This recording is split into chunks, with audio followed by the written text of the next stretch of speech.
It's great to be here on the podcast with the writer and broadcaster and big football fan, Alastair Campbell. Hi, Alastair. How are you? Okay? Very well, very well. How's France? It's nice. I can see the sun coming in already there in the back. It's quite nice to be out of Britain at the moment, I've got to be honest. Aye. This sort of combination of Johnson and Brexit and COVID, it sort of does your head in. Do you notice, and that's a serious point, do you notice a difference in how people live their lives down there compared to Britain? You know, in oh, yeah. I mean, it's very hard to compare like with like, because we live in London. Yeah. And where we are here is very, very kind of rural. But yeah, I mean, I've noticed over the years, it's one of the reasons why I feel Brexit is such a mistake, is I think that, yeah. I do think that they've got I think the people here have got a kind of deeper understanding of what's going on in the world and the need for connection and all that. And that doesn't mean there aren't people down here who think, you know, things that I wouldn't necessarily want to think in terms of politics. But I do feel, I think the pace of life is not necessarily, well, it is slower, but it's not just that it's slower. I think people are more reflective. Yeah.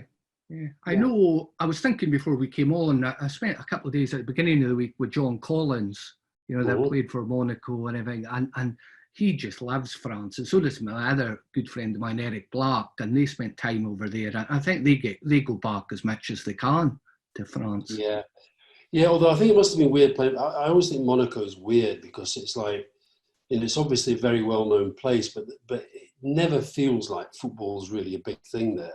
Yeah. You know, very rare you see big crowds, and you know, it's all kind of part of the Monaco branding and all that. Yeah. And I mean, football in France is very, very different. I mean, where I am now, we're 2 hours north of Marseille. Right. Well, if you think about in Scotland or in England, how many big teams you will have in a 2 hour radius of each other, right? But here, Marseille is it. You know, you've got Marseille, you've got Lyon another 2 hours north, but you don't have that same density of really big football clubs. And there's not that many, apart from Marseille and Paris and Lille, Saint-Etienne a bit, but they've kind of slid down the league a bit. But you know, you don't have that many teams that have got, you know, massive following home and away and all that. They don't follow football in the same way as we do. Yeah, that's it. And it's interesting, I know, because that's what John said, which prompted his return back to England from Monaco, was one of the things was missing the crowds. I think you had been at the World Cup and got that taste of the crowds again. Yeah, but the thing is now, it's been interesting. I actually managed to get to a Burnley game. I went to our game at West Ham. I did the commentary for the club. And I talked to David Moyes after the game, and he was finding the whole experience really quite frustrating. And I noticed, for example, at the end of the game, we were winning 1-0. Burnley were winning 1-0. 3 minutes to go plus injury time, and West Ham got a corner. And I could. And Moyes was on the touchline, really trying to get them going. But the players were still sort of jogging about. And of course, if you've got 60,000 people there, you know, you've got a corner in the last few minutes. Something must communicate itself to the players. And so I think this whole fanless football thing. But then again, there's you up in Scotland, in Inverness. I was thinking, my sons and I were talking about this last night. If you think about when I'm channel hopping normally, pre-COVID, say I'm on the sofa on Sunday and I'm channel hopping. Right, if you're light upon Rangers Celtic, well, I'd probably have watched that anyway. But let's say, you know, Aberdeen Celtic, right? So you've got a full stadium, you've got a good atmosphere, what have you. If, on the other hand, it's St Mirren Inverness, and the empty seats and what have you, now it just sort of puts you off watching on TV. But now that everybody's got an empty everyone's the same. It's actually quite good for clubs like Inverness, but they're more dependent upon the money through the turnstiles and the season ticket and all that. But I think I wrote a piece about this for the article website. I think if we don't get fans back soon, I think a lot of people are going to drift away from football. I don't know about you, but I'm not watching that much on TV. No, I'm not. I have to admit, I'm not at all. I've watched a couple, but not that many. But it was interesting. I didn't realise in Burnley, the population of Burnley. because Inverness is about 65,000, I think, and it's the population of Burnley is about the same. So to be at in the Premier League is just incredible feat, really, isn't it? And also, I think it's still right. We're ahead of Middlesbrough now. Middlesbrough and us are always the two clubs that are up there with the highest proportion of the population that go to the football. Right.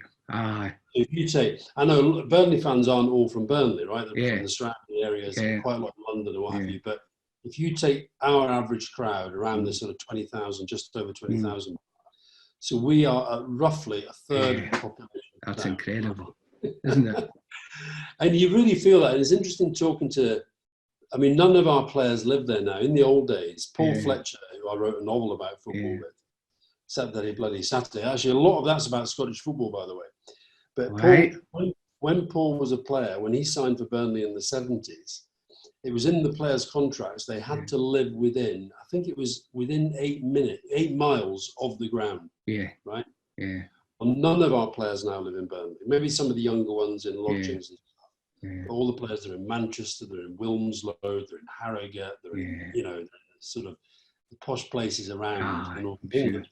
And but when you're there on a match day, I remember Adrian Heath, when he was a manager at Burnley and when he was a player at Burnley, he said he never saw anybody in Burnley wearing a Man United shirt.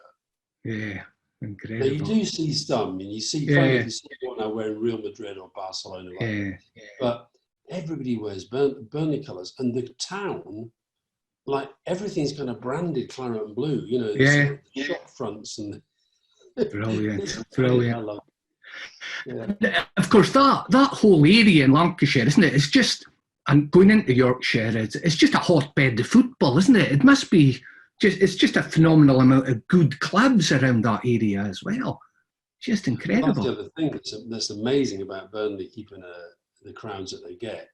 So, like within, not far from Burnley, obviously you've got Blackburn, which is the kind of big rival, but you've got Accrington, you've got Bolton, you've got Halifax, you've got Rochdale, you've got, over a bit, you've got obviously the Manchester and the Liverpools. That way to Yorkshire, you've got Leeds and Sheffield clubs. I mean, it's crazy.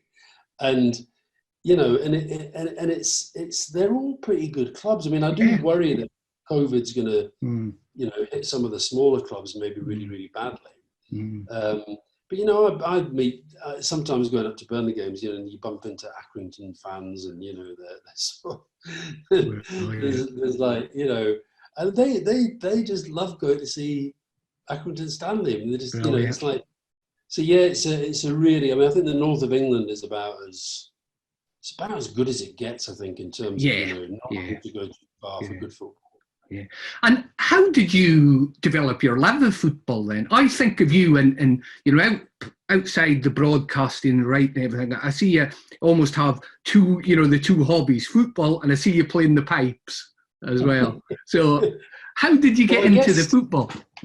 I always loved it. I mean, I think from a very, very young age, my dad was a connection to both in a way. He was from the Hebrides, but he went to Glasgow University, and he sort of became a bit of a Partick Thistle fan. Right.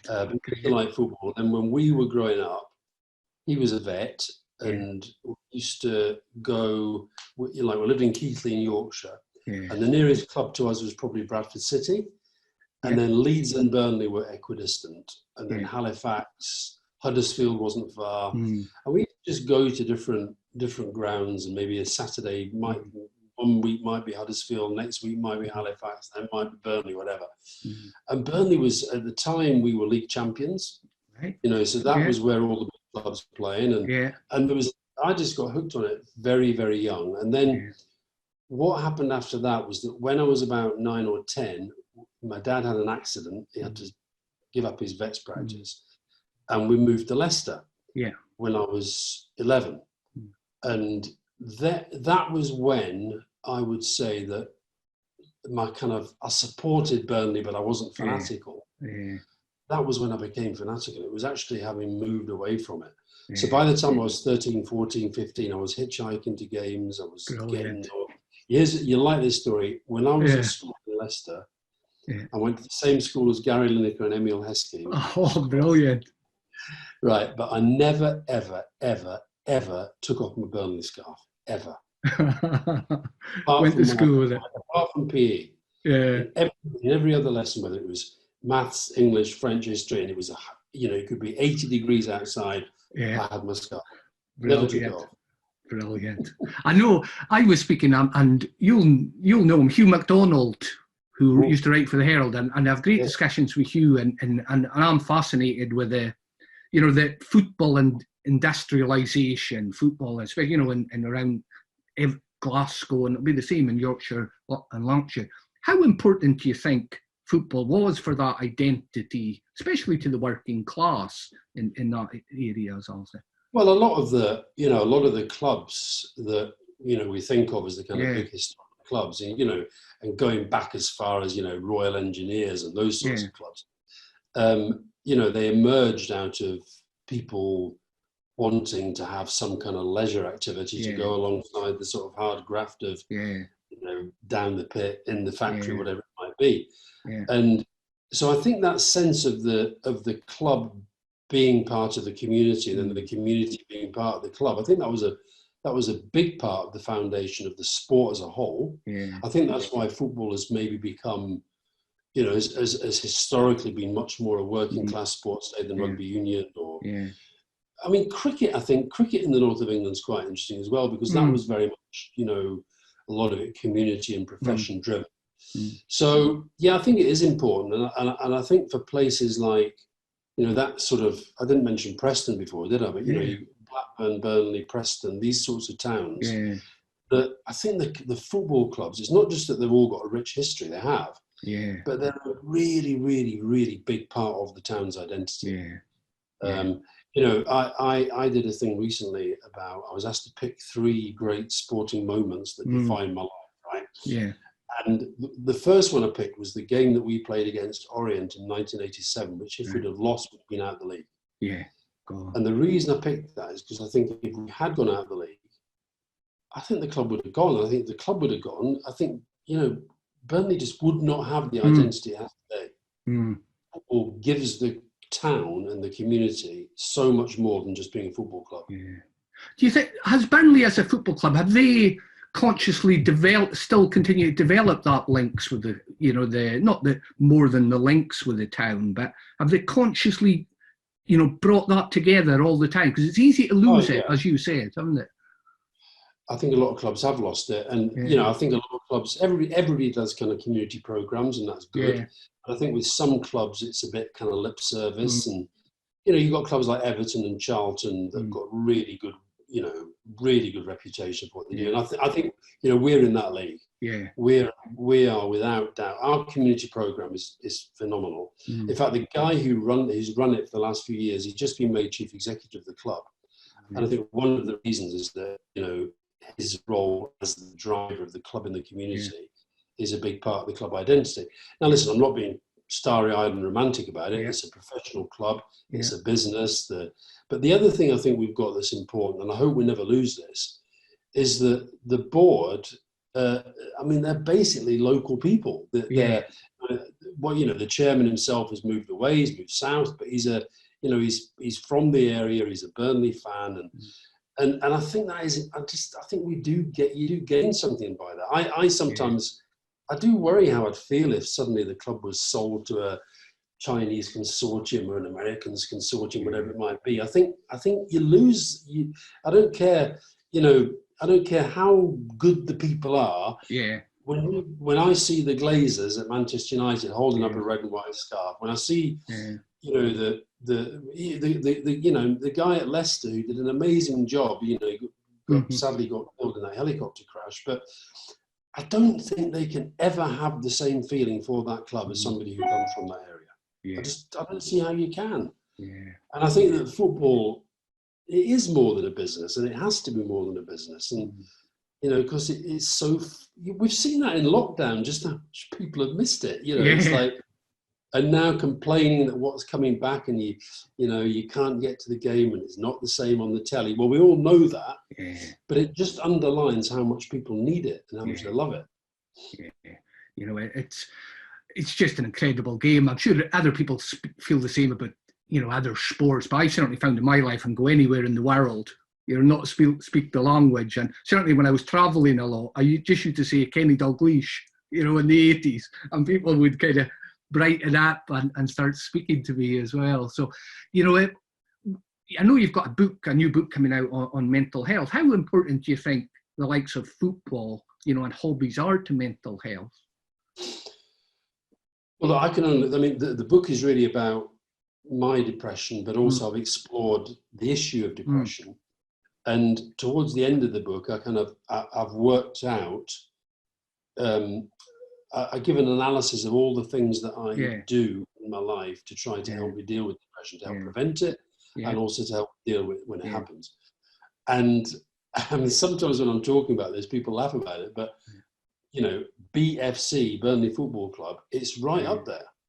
And I don't mean by that, by the way, I don't mean that I get depressed if they lose. I don't mean that at all. I actually mean that what they give to me in my life is an important part of my mental well-being. Yeah. And I've worked, because I've thought a lot writing the book about what the various things in my life that work and the various things that don't and what matters. So probably the key relationships in your life are the most important thing.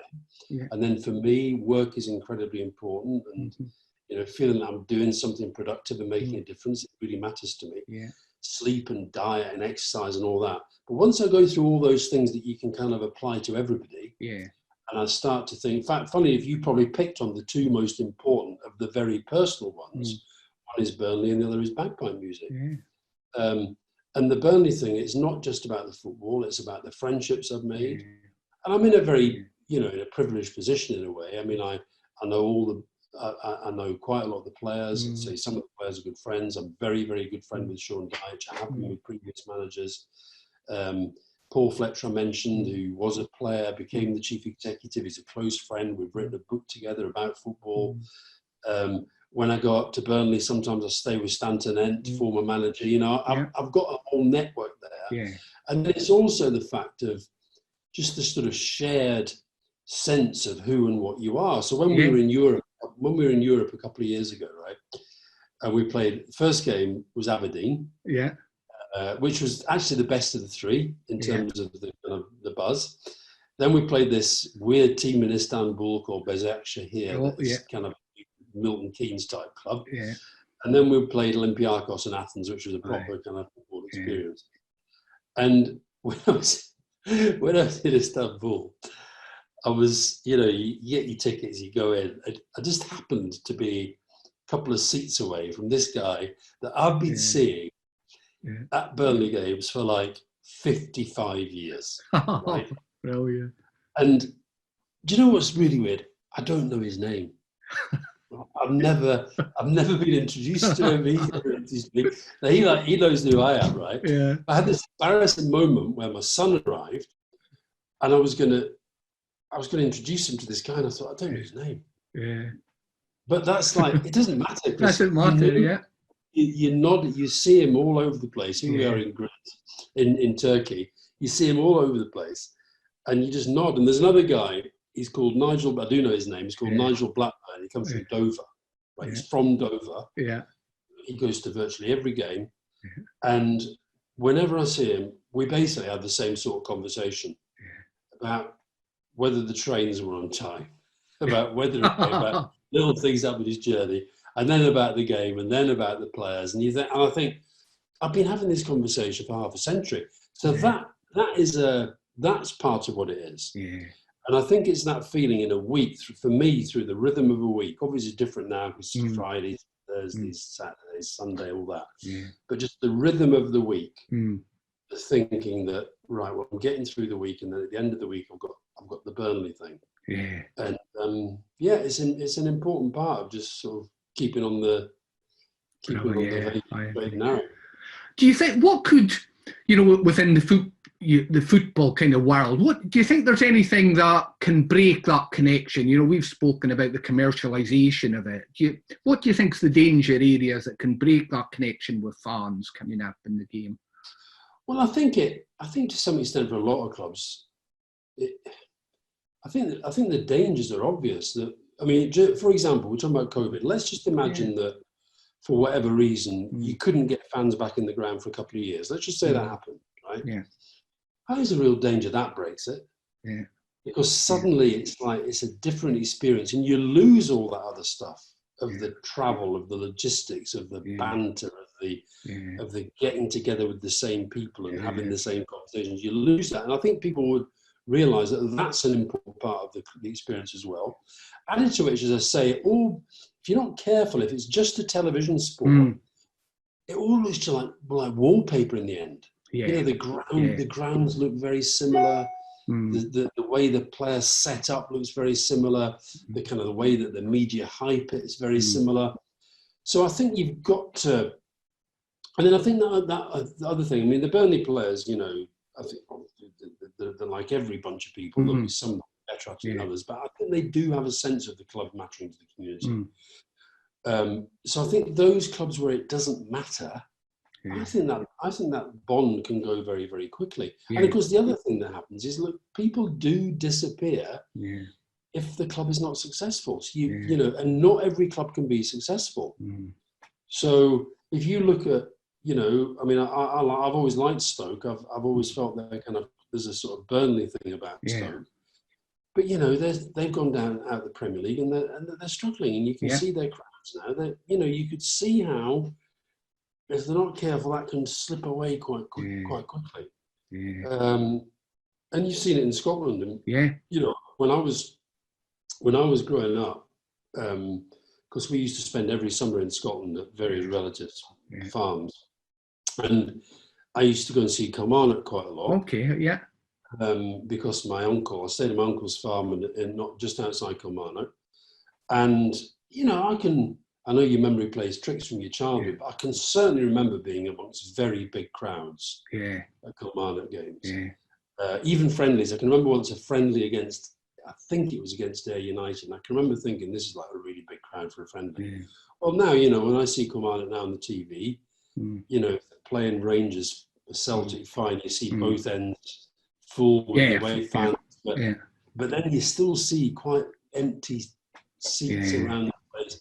Now, and I think that has happened over time. And the other thing that was interesting about my childhood was, I mean, Scottish football was as big in my life as English football was. You know, I'd be able to tell you, I couldn't do it now, but I could name the Dundee team, the Dundee United team, the Dunfermline team, the Hearts team, the Hibs team, because I followed Scottish football as closely as I did English football, and you know, it was as big as that. And there wasn't, there was barely an English club, certainly in the top flight, that didn't have at least 1, 2, 3 Scots. And that's kind of gone as well. So, you know, I think you've got to be really careful. I think there's a real danger with the Premier League, for example. The Premier League is obviously an amazing success story on one level.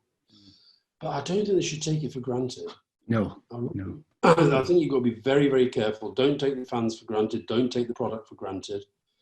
I'd say that actually since the lockdown, you know, since football came back in the lockdown, I've probably watched more German football than I have English football. I've watched all of our games, all the Burnley games. But I've actually, in watching it, I think you become maybe more, because you're not just there for the atmosphere. I've watched a bit of Liverpool. I didn't watch either of the FA Cup semi-finals. I'm sure I would have done it. Sure I would have done. And that's me, and I'm quite a football sort of geek. It is incredible. I was doing a talk yesterday with SFA on the youth licence, and I was just comparing. Certainly when I was growing up, you would see football on the telly Saturday night. If you were lucky, a bit on sports scene on the Wednesday afternoon, and it was the internationals and the cup final. But now it's just everywhere, isn't it? It's 24/7. If you think about one of my sons works in football. He's got his own football analytics business, and he was describing to me what's going to be happening in Lisbon for when they're playing out the finals of the Champions League. It's going to be a game every single day.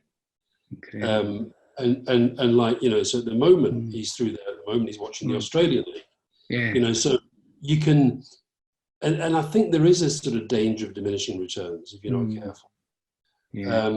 But it's funny that thing about the TV, how it's changed. There's a bit in the novel that I wrote with Paul Fletcher where, do you remember?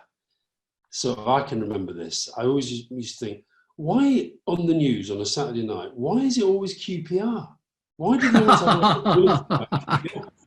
And the answer, of course, was that they would send a camera to the QPR game, film the first 5 minutes, get the film back to the BBC White City studios, and then they could. Whereas now you can get every single game instantly. It's funny you say that, Arthur. When you said that, I can see a picture of Stan Bowles in the strip. But you remember every night on Saturday night, it was on the news. You know, it would say, you know, Manchester United beat Liverpool, Spurs were there, and then they'd have the pictures, you know, and QPR drew 0-0 with Luton. Oh, there's a shot from Stan Bowles. Brilliant. On a muddy pitch. Yeah, really crap pitch. Yeah, with the fans virtually on the pitch. Hugh McDonald, you know, that, and I suppose it's going back, Hugh described it brilliantly, and he was talking about, you know, I suppose before TV, and he was saying that he would hear about players, and he said they were almost like mythical creatures, and then he would go to see them occasionally at Hampden or Celtic Park at Ibrox, and he said it was just incredible seeing them, and you couldn't believe how good they were. Who was the best players you've seen? Who sticks in your mind? Well, when you said that about the mythical figures, it wasn't the thing that came into my head was I was probably about 6, and Burnley had a player called Gordon Harris. He was a kind of stocky midfielder, I guess you'd call him. And we had a throw-in, and I used to stand right down at the front on the wall, and we had this throw-in, and he came over to get the ball to take the throw-in, and he was literally, I could have touched his leg like that. And I'm going, anyway, he gets the ball, he shapes up to do the throw-in, right? And as he throws it, he lets out this enormous fucking fart. And so you talk about the big mythological figures. I couldn't believe that Gordon Harris farted. And I mean, I think again it's different now because we see these players on the TV. If you're a Burnley fan now, right, every game's on TV if you want to watch it. Even if you go to the game, then you watch the stuff afterwards. You see the stuff on social media. You know so much about these guys now. So I think the mythology actually may be less. I mean, the player I always say, the Burnley player that I always loved watching the most was probably Leighton James. I thought he was a great player. Other people that, because, you know, I think as you know, I support Burnley and I support Scotland. David Hay was a player that I absolutely loved. And I remember he actually figures in my mind quite a lot because I get a lot of letters and unsolicited emails and stuff now. And sometimes you get some you think, I can't be asked replying to these, right? But I always do. And one of the reasons is that after that World Cup when David Hay was really, really good, right? I wrote to him.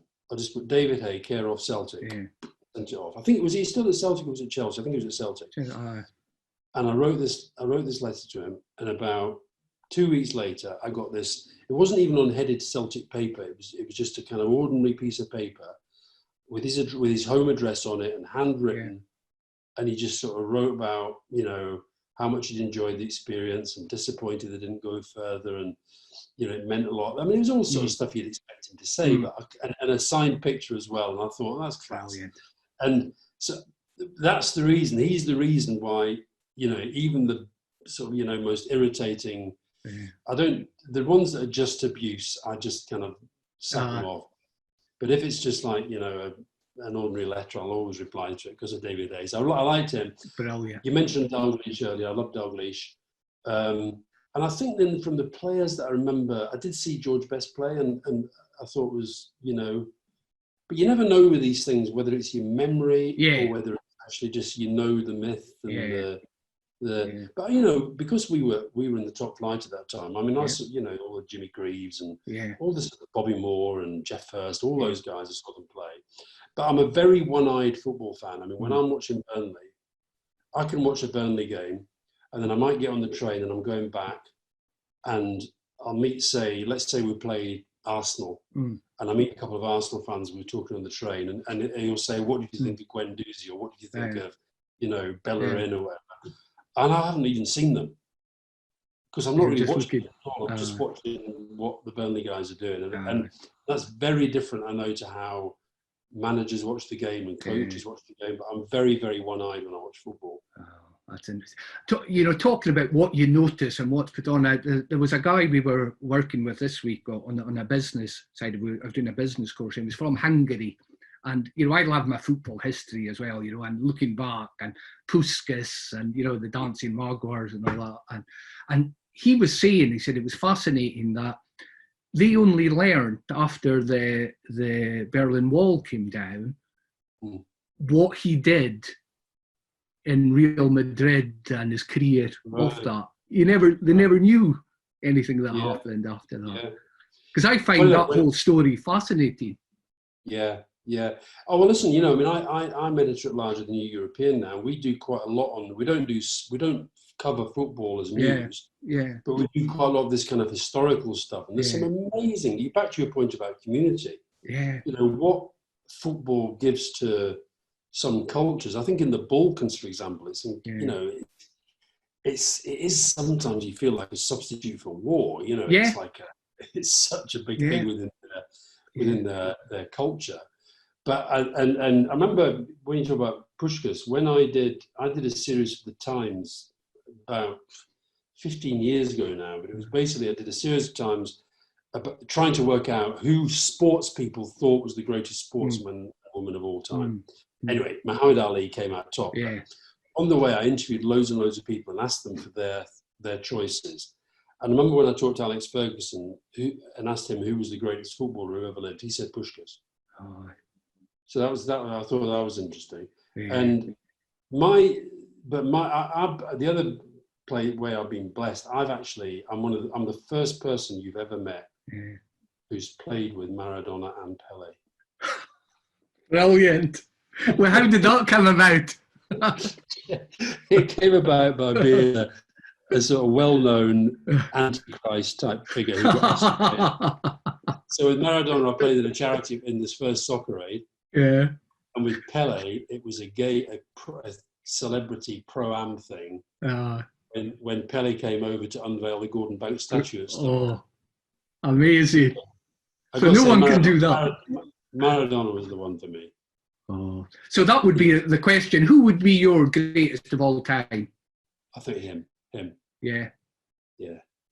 And having, I know it's ridiculous. Like he's, I was 49, so it was 15 years ago now, and he was in reasonably good shape. He wasn't like in his drugged up phase. He was a bit overweight, but But the point is, his skill with the ball was as ever. And his ability to read the game. And I was playing for, like this, I had a Scotland shirt on under my rest of the world. They actually asked me to play for England. I said, no, I'll play for the rest of the world. I do not consider myself to be English when it comes to football. And so I had Maradona, Ginola, Zola, Schmeichel, Desai. It was ridiculous, right? Incredible. And so we were up against Gaza. Right, and watching Gaza and Maradona was like you could just tell they were a cut above. They were a cut above, and it wasn't just what they did with the ball. It was just the fact that you were watching Gaza move was just incredible because he just always seemed to be in the right place, And it was like it's that thing about reading the game. And I give you another funny Scottish story from that time. When we were doing the warm-up, that we had a week to kind of prepare for this game, and of course it was a fly-on-the-wall TV thing. ITV were putting stuff out every night, and for our big warm-up game was against Scotland Euro '96 squad. So was it Alan Ruff, Gorham, McCoist, Jury, all those guys. Right? And I was playing Colin Hendry. I was playing left back. Right. and I was marking Darren Jackson. Brilliant. He absolutely destroyed me without even trying. There's a shot of me. There's a shot of me where he literally. It looks like he's walking past me. No, he's running a bit, right? But he just. Anyway, here's the thing. Last year, I went to see Burnley at Newcastle, and Malky Mackay had asked me to go and do the SFA Pro license to do a talk on the Sunday after the game. And I said, well, how am I going to get from Newcastle up to, and he says, well, we'll send somebody down to pick you up and drive you up. Do you know who picked me up? Darren Jackson. Brilliant.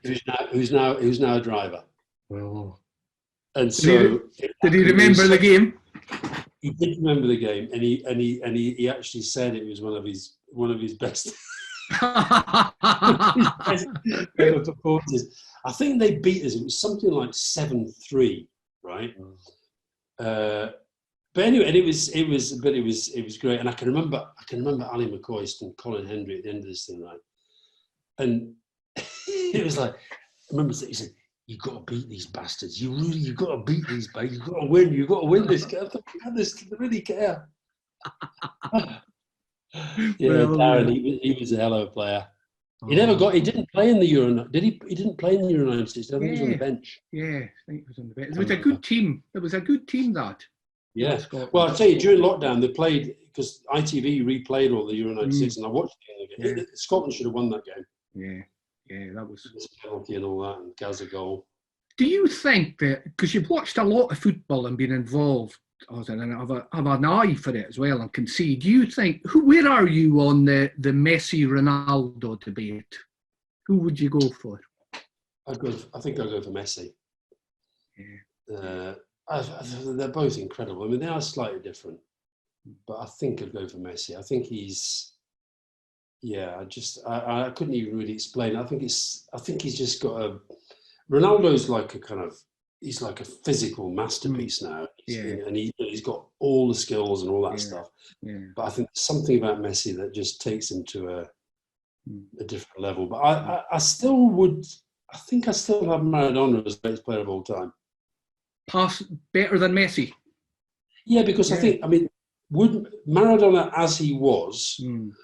would not have survived as well as those two have in today's world. Yeah, I think in terms of his overall abilities as a player in that era and what he then gave to the game in terms of, I think, put it this way, I think a lot of what Messi does flows from Maradona. Yeah. And also, I can't say that I played with Messi and Ronaldo.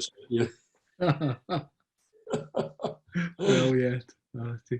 And see, almost just to finish with us, if we go back to the mental, health kind of area as well, and there's, it's great, isn't it? Because there's so much more conversations going on around it just now, especially, for men, and men's mental health.